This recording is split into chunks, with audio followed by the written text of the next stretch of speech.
no matter what community you're from. You could be a college student, a policewoman, a fireman, or even a local business owner. No matter what your occupation is, put all those together and community is us.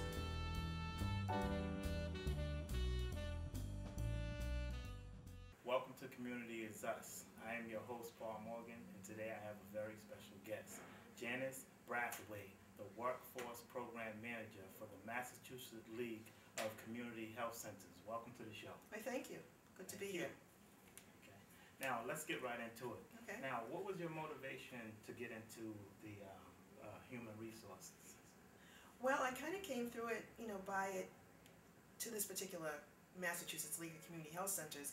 Most of my background has been in the for-profit world. I came to the nonprofit world pretty late in my career. Okay. And I came in working on a Department of Labor grant for the league. Mm-hmm. And over time, my position kind of evolved. Okay. And I got more involved with workforce development and workforce training programs. Okay. Now, I also hear that you're a motivational speaker. I do. I really have a thing that I do. I speak in front of other people about behavioral interviewing. Okay. Now, can you tell me a little bit about that? Yeah. Okay. It's a different way of interviewing people, Mm-hmm. and for people who are looking for jobs, they really need to be aware of this particular thing that a lot of employers do. Okay. They'll ask you questions. Like I always say, the behavioral interviewing really gets behind the resume. Oh, Your okay. resume is only going to tell an employer so much about you. Mm-hmm. They really want to know other things about you. Mm. So I do a lot of interviewing. So one of the questions I ask is, tell me about a time when you had a conflict. Mm. What was the conflict and how did you resolve it? Mm. So I can find out how you deal with conflict resolution. Okay, and this is like right on the spot, like. Right on the spot, Okay. right. And if they don't answer that question right on the spot, what happens? Well, sometimes, we know that people get nervous. Okay. So I'll usually go to the next, I'll say, okay, we can come back to that one. Okay. Let's go to the next question. Okay, now, is there any dress code or anything where the interviewer should look out for, like as far as when the person comes in, the way they dress? Well, I always say, dress like you're going to church. Okay. Or if you don't go to church, if you've seen people go to church. I think if you follow that rule, no matter whether it's a job working on a loading dock Mm. or it's a job working in the CEO's office, Mm-hmm. if you dress like you're going to church, Mm-hmm. you'll never go wrong. Okay, so it's better to be overdressed. Exactly. Okay. Exactly. Another question I had, as far as the Facebook and Twitter, do employers usually check your Facebook and your MySpace or whatever to see your activities? I think they check Facebook, Twitter, and LinkedIn. If you're on LinkedIn, a lot of people use that now to get jobs, Okay. to put their information out there. Mm-hmm. Yeah, employers are really interested in knowing not only what you do in your professional life, Mm-hmm. but how do you conduct yourself in your personal life. So Facebook is a good way of getting to see that. Okay, now, what about if you're 5 minutes or 10 minutes late to an interview? Does that harm you in any way? I think it depends on what the reasoning is. Mm. I mean, I know in the city we have transportation. So, transportation, I won't say anything bad about the MBTA, Right. but sometimes it can be a little bit off. So if somebody comes in 5 or 10 minutes late because they're taking the train, and the train was stuck in some tunnel somewhere, Mhm. of course I'm going to give you a break. But I think, I think if you're like a half an hour late or 20 minutes late, that gets to be a little bit much. I really think if you're going to be late and you're on the train, all of us have cell phones. Mm-hmm. Call the place, say, listen, I'm stuck in the tunnel, Mm. I'm on the red line, and I'm going to be at least 15 or 20 minutes late. I think any employer would appreciate that. Oh, that sounds reasonable. Now, I know you're big on the community health centers. How many community health centers do you work with? The Massachusetts League of Community Health Centers is a primary care association that has 50 health centers that are members of the association. Mm. The Mass League's been around for over 40 years, so it was really at the very beginning of the community health center movement. Right. It's considered to be one of the major primary care associations in the country. Mm. So how do you get people involved, like with the training? Because I know it was something about where you help a lot of people get trained Right. for medical positions. Right.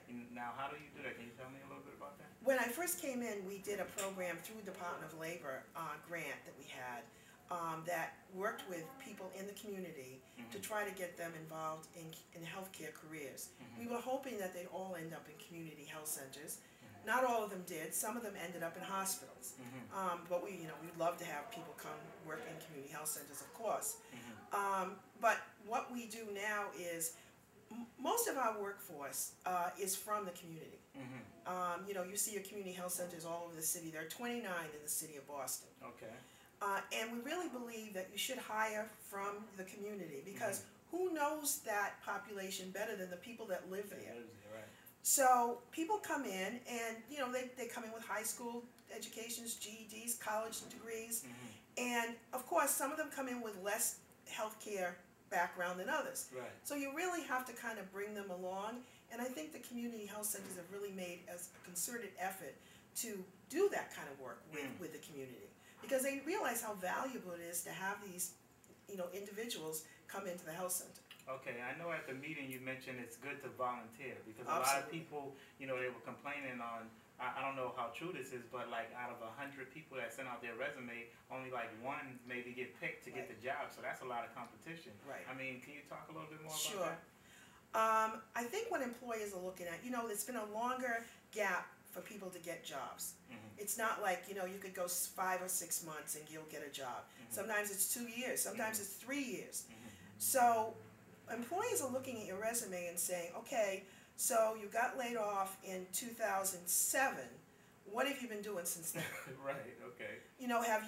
We all know you've been looking for a job. That's a given. But have you done anything to upgrade your skills? Have you gone back to school? Have you done any volunteering? And the reason why I know volunteering works is because it recently happened to a friend of mine who volunteered for an organization in New Hampshire, and because she wanted to hone this particular skill she'd acquired, and she ended up getting a job in 4 months. From the same company? In a different company because she had that experience. Okay. And healthcare coming in, if you volunteer at a community health center, you're going to get a lot of experience. Okay. And there's always volunteer opportunities there. Granted, you're not going to get paid, but it gives the employer a chance to see who you are, how you work, what your work ethic is. When you're a volunteer, are you there when you're supposed to be there, or are you coming in, an hour late? Right. So I really, really encourage people that have been unemployed for a period of time to find some volunteer activity. And if it fits into the direction of your career, even better.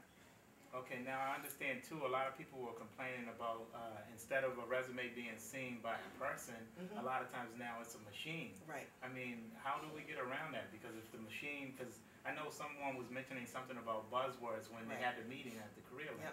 And I don't know too much about the buzzwords, but I know the machine does. Right. So, I mean, what should a person do if they send their resume and the company doesn't even call them back? Right. I say if you want to know really how to construct a resume and you really have no idea, go to a career center. Right, okay. There are plenty of people there that know this inside and out, how to do this.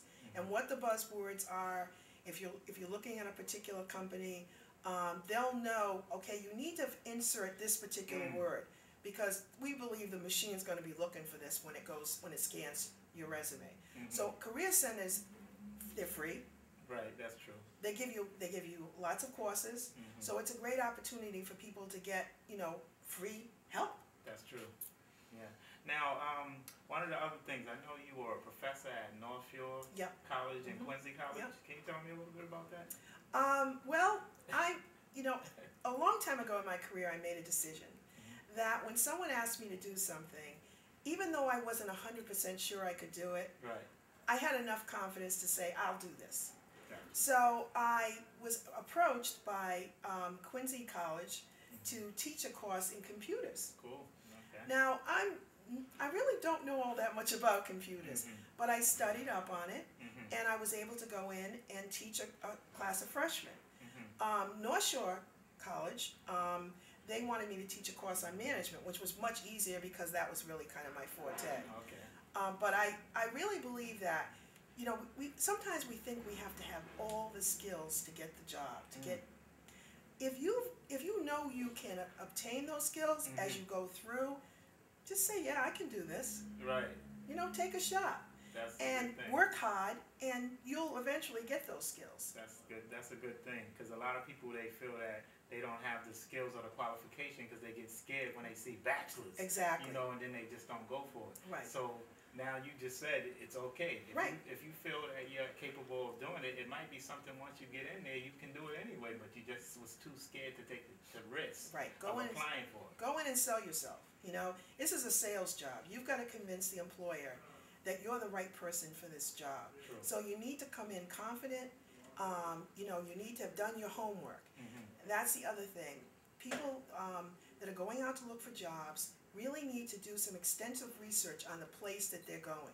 Employers love for you to say, well, I understand that, you know, 2 years ago, your company was acquired by, you know, so you have some, they say, oh, gee, you know, they really are interested. You know, Okay. you know, so do your homework, go on their website, find out who the people are that are running this company, and be able to talk somewhat. You know, you can come in with notes. You don't have to, you know, memorize this stuff. When they say, do you have any questions? You can ask a question about the company. Right. Okay. You know, what's this company? Well, what do you think the long range goals for this company is? You know, where do you see yourself going? They'll ask you that question. Right. Okay. So you gotta have, like, you know, a nice attitude about yourself and feel positive and walk in there like, okay, I can do this. Right. Because if you're like looking sad and not really motivated, that's an indication to them that you're not really the right candidate. Right. And I know it's hard when you've been unemployed to keep that level of excitement and enthusiasm up. But you've got to just say to yourself, you know, you may be dragging yourself to the interview, but when you get there, you've got to just kind of take a deep breath, get that energy level up, keep it up throughout the interview. And when you walk out there, you can just kind of let it down. But during the interview, you have to be on. You have to be like you're on stage. Right. Right. Now, another thing I wanted to ask you too, are employers able to give negative reviews on an ex-employee when someone calls from human resources about them? Most companies today are basically bound by, you can only talk about how long they worked there, and you can't really talk about salary.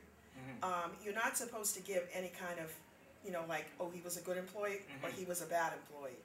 You're just going to give basic information. They're not supposed to be saying, you know, well, you know, he was always late or whatever. Well, I know on applications now, they can't ask you, on the initial application, they can't ask you if you've been convicted of a crime.